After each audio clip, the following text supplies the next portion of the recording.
So you're going to show me how to put on one of these. They're not so cute. Put it in over their head like this, and you come down like this. Is this good? You look like a pirate. Am I ready? You can't see. Mine's too low. What do I do with this? Well, that you need to braid. You told me now? Some people like to put their goggles on first. I don't like that. It feels like we got a facelift. Like my skin feels so tight. Yeah, it's good. You want? Ready? Hi friends, and welcome back to my channel. My name is Morella. I am a life coach and I'm a mom, also known as... Do you have any idea what I'm known as on my channel? I don't. Are you serious? Something MOM or M&Ms or... I am the life coach mom, and my channel is SOS for the MOM. Yeah, that's exactly what I was going to say. Well, today I have a special guest for you. This is my husband. His name is... Julian, and I have brought him back onto my channel after being blacklisted for a year. Do you remember why? Something about your eye. We had a not so lovely conversation. I guess the first thing that came out of my mouth is, yeah, you know, your lazy eye. And she has a little bit of a lazy eye, you know. But I told her it's not like the lazy eye is there throughout the whole video, so you could control that part, right? Right? Okay. Yeah, you're about to get blacklisted yet again. Why he's joining me is because he's not just my husband, but he is now officially a triathlete. He just did another triathlon. It wasn't his first, but it was a first for our kids. We have two kids, 17 and 19. And so for the first time, the three of them completed a triathlon here in Malibu. So I invited him to talk about it. You're here to give us a general overview, a breakdown, some tips, do's and don'ts, highlights, and just tell us what it's all about.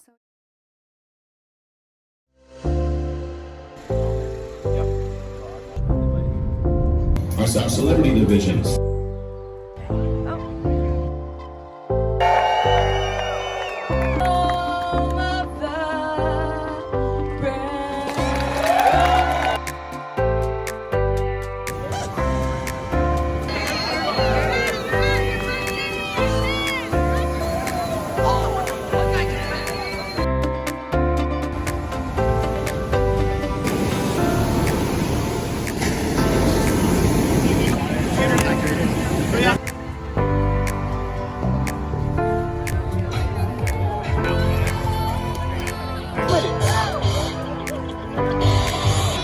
Let's do this! 15 seconds!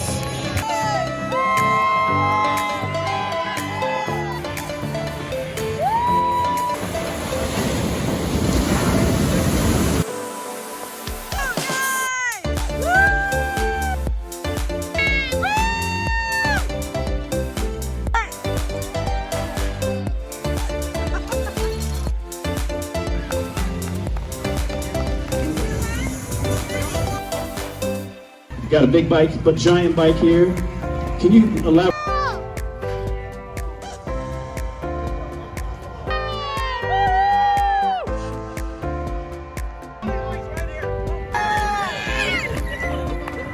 Hour 20. All right.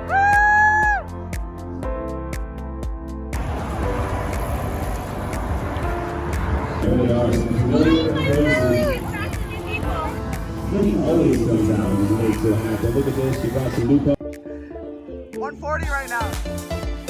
Almost there.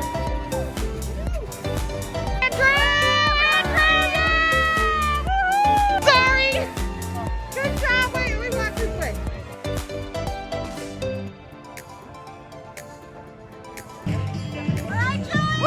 Jump! And Christina Arnold. All finished up? Under 230. Take a photo of you guys too if you want.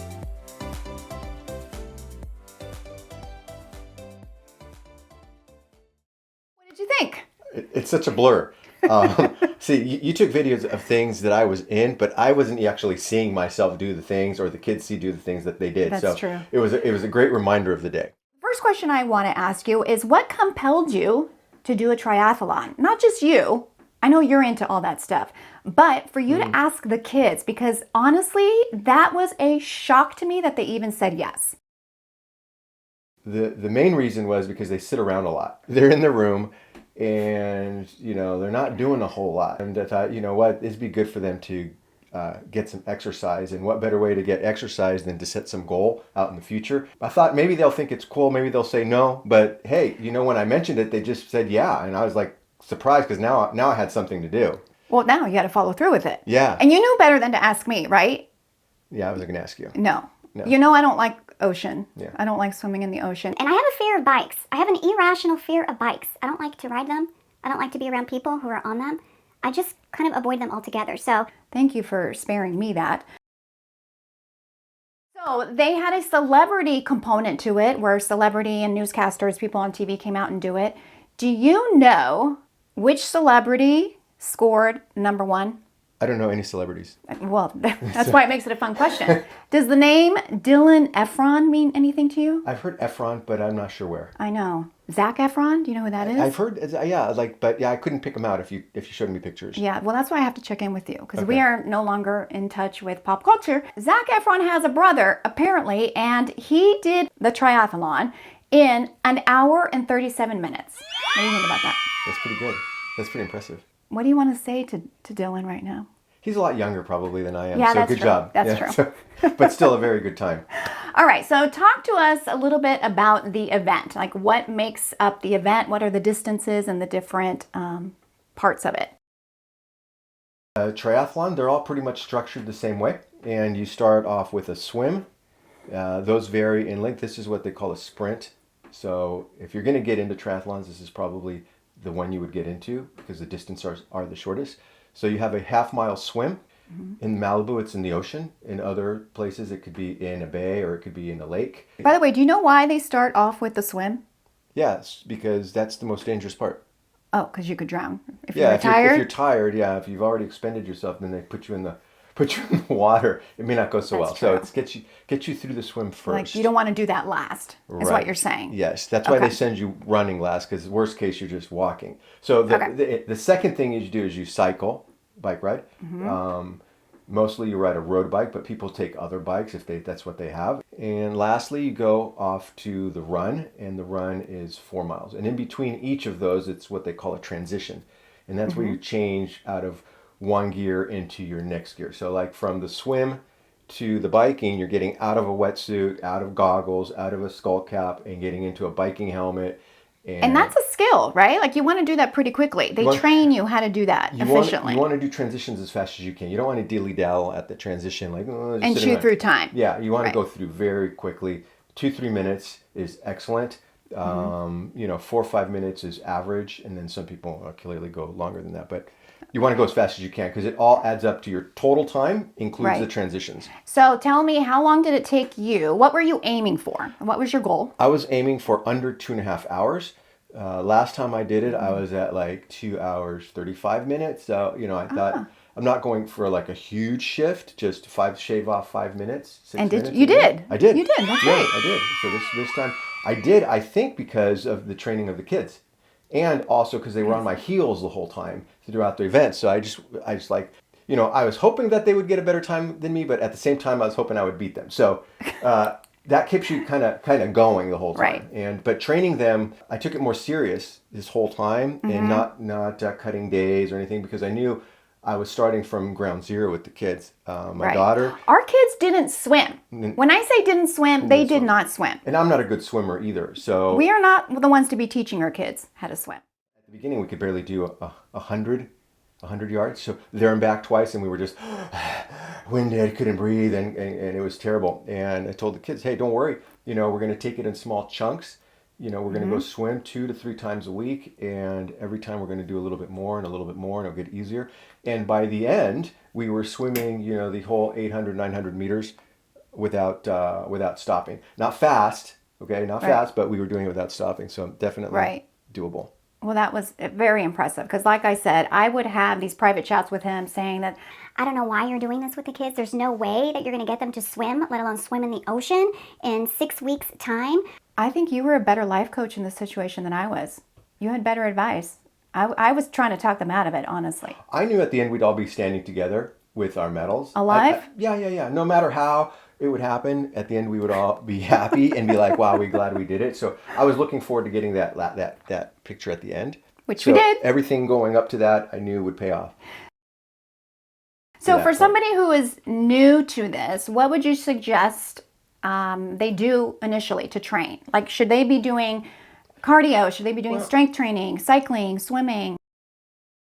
Let's just say for most people who go to the gym once or twice a week, maybe they do a little cardio, maybe they do some weightlifting, maybe they go for walks and stuff.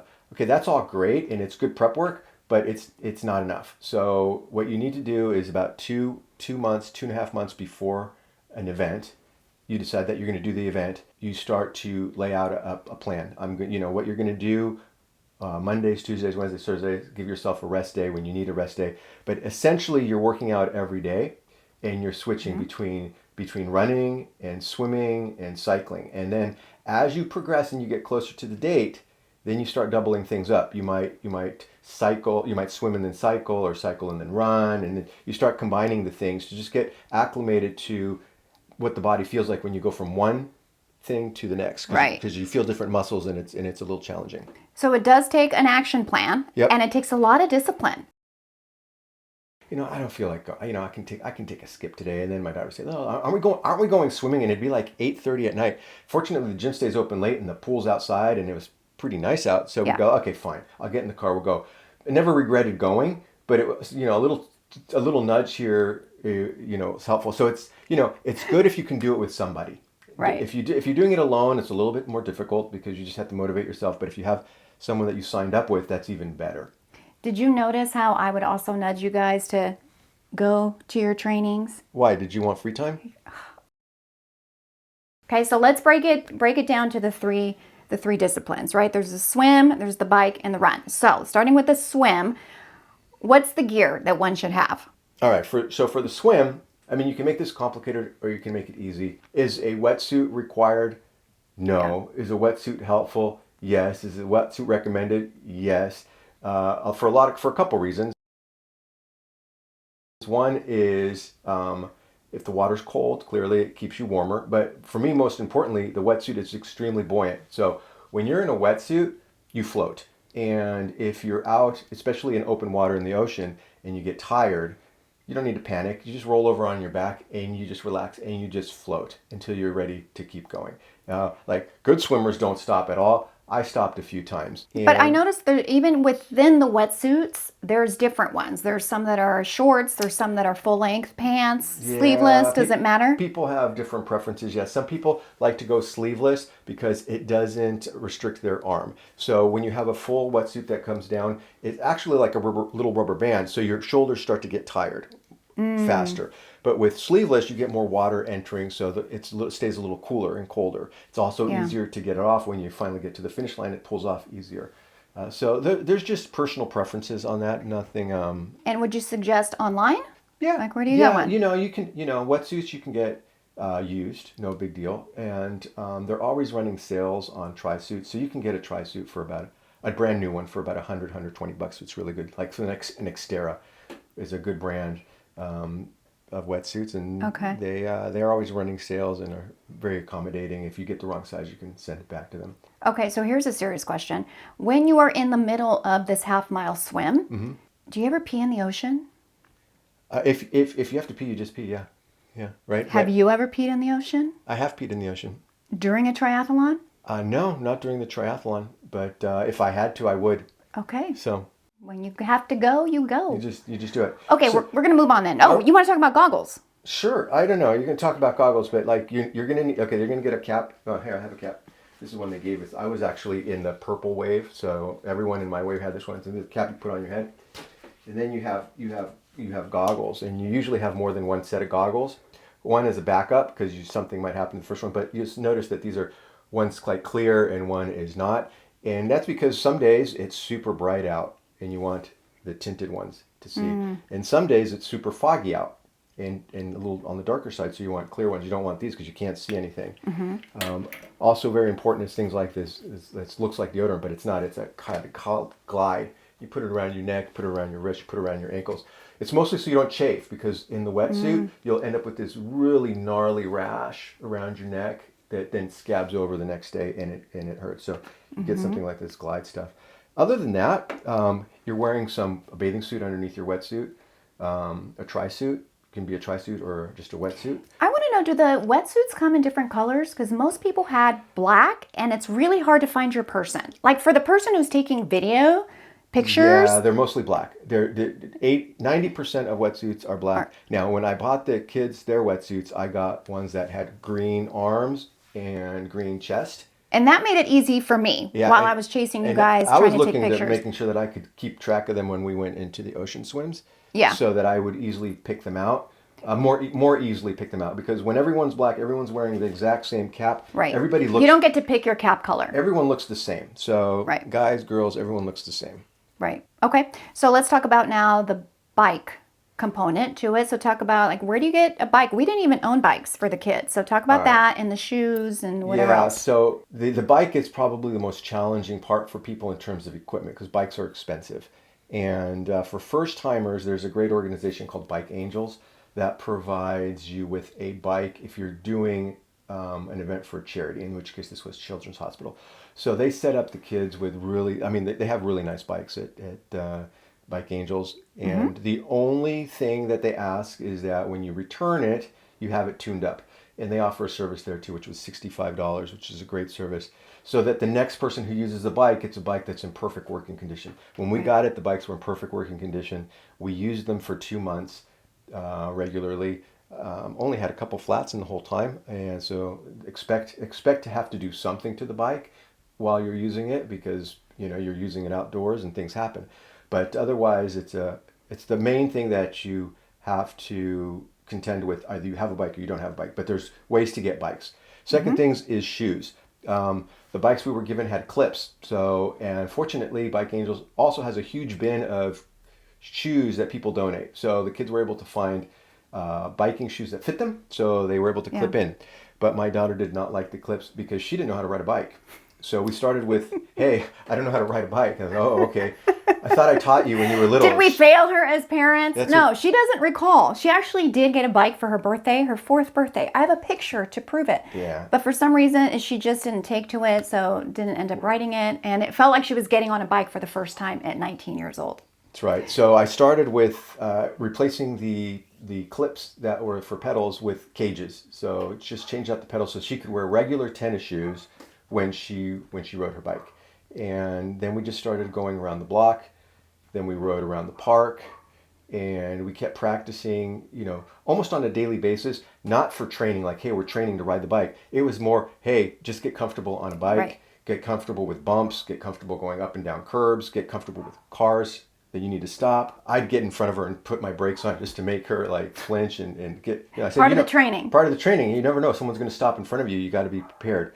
And ultimately, we ended up riding by the beach, which was where the race took place, so she would get comfortable with that environment too. And at the end, she rode the bike just fine. You definitely need to buy a helmet. They won't let you on. That's right. You have to absolutely have a helmet. You can wear gloves if you want to wear gloves. On the day of the event, you don't wear gloves because it takes too long to put them on, take them off. So but on regular times out, you wear gloves. If you fall, it does protect your hands. But on the day of the event, you do not wear gloves. You do wear sunglasses just to keep, things. It's for the sun, but also little debris that can come up and hit you in the eyes. So you want to protect your eyes. When you ride, like by the ocean or in other places, keep your mouth shut, because you will go and catch a bug now and then, and that's pretty alarming. Yeah, it's happened to me. A bug will go like in my mouth. Okay. Yeah. So I ride with my mouth, shut. That makes sense. Yeah. And they see a tunnel and they go for it. So depending on whether you have clips or not clips, you have to get shoes too. It's like you might get them through Bike Angels, or you might have to buy a pair. They're like $60, and then you have bike shoes. Okay, so then real quick, in terms of the run, what do you need? You need shoes. Any running shoes? Any shoes. Comfortable shoes? Any shoes that you're running 4 miles. You're running 4 miles. And you don't want to get brand new ones, right? You don't before the event. You don't want to get anything right before the event. You want to have a pair of shoes that you've already run in before. Like, you don't have to go crazy spending on running shoes, but a decent pair of running shoes will make your run way more comfortable. Okay, and so then finally, I want you to give us a list of do's and don'ts. Just 3 do's and 3 don'ts. All right. What you would want somebody to know. All right. So on the to do side, do give yourself enough time to train, and then stick to a training plan. So I'd say do that. You do need to make a checklist of what you need at the event, because people forget things on the day of the event. There's just a lot. There's the things for the swim, and I mentioned some. There's things for the bike. Some things I didn't mention, like you're going to take an extra inner tube. You're going to take a pump. You're going to take your water bottles. You're going to take socks. So you're going to take a little belt where you put your bib number on. So there's all these things, and you think you remember them all, and then you don't. So you have a checklist, and you check it off, and you put them in your bag. What about the clinics? Oh, Those were invaluable. Yeah, That has to be at the top of the do list. You have to do the clinics. So you don't have to, but strongly recommend it. So part of the fundraising effort is if you reached a certain level, so it's $350 fundraising, then you get to participate in the swim clinics. And the swim clinics are at the place of the event. This was Zuma, put on by professional coaches with lifeguards there to help you along. But the whole purpose of that is to get acquainted with swimming in the ocean. They train you on going in and out of the surf. It may seem simple, but there's techniques to get through it, because the surf can change from day to day, from weekend to weekend. So, and you don't want your first day in the ocean to be the day of the event. That's right. And that happens. A lot of people do train in a pool, but they don't bother to train in the ocean, and which they say panic. it's the biggest mistake. Absolutely, right? Absolutely human. So you can be a great swimmer in a swimming pool, and then you get to the ocean, and then you panic. Number one, you're far out in the ocean, so the beach is not close. Number two, the conditions change all the time. The water feels different. The conditions feel different. It's not smooth. There's things going on. And and there's a lot more people. So these clinics also help you get acclimated to swimming around a lot of people. Also get you acclimated with the distance. In a pool, you always have one side, and then you're at the other side. And if you ever feel like you never pack, because you're always near a side. In the ocean, there's nothing to grab onto, except, I mean, if you needed help, you just raise your hand, and the lifeguard is with you in like 5 seconds.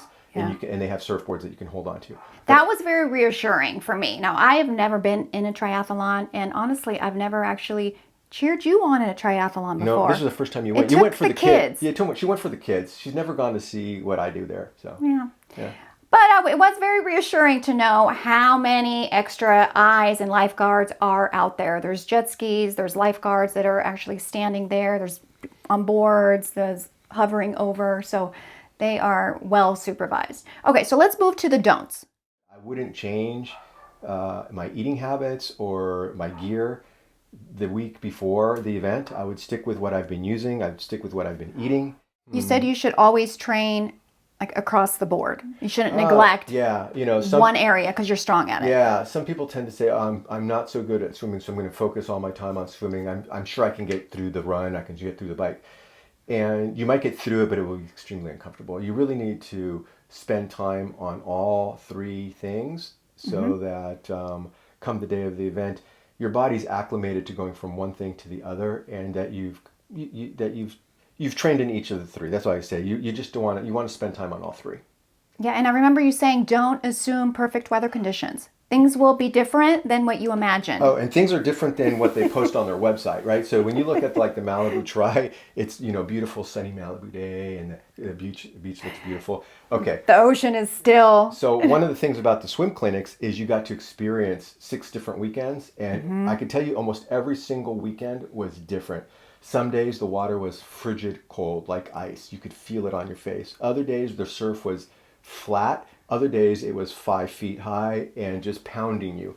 And going out through the waves is a little scary, but manageable. What's worse is coming back from the ocean into shore while you're swimming towards shore and the waves are approaching behind you. So that's something that takes getting used to. But yeah, weather conditions change. Things change all the time. The currents change. And so I would say don't neglect doing the swim clinics and acclimating yourself with the environment. I think that's what we did at the very end. So the last 2 sessions, we did the entire course, not as fast or as we would have. So but we did the swim, and then we rode the exact course, and then we ran what the course will be, because it's important to get to just know where you're going to be competing. It really helps you mentally. To get familiar with it, right? Like get it into your body. This Yeah. is what it's going to feel like to go from one thing to the next to the next. Exactly. And to push yourself. Like, okay, so what's your big takeaway? Is there a life lesson in all of this? Is a life lesson. Yeah. Big takeaway is that you can accomplish anything that you set out to do. So if you set a goal and you stick with it, you will accomplish it. And you know, the kids both demonstrated that, you know, they stuck with it and they both finished it. Everybody that I know that signed up finished it.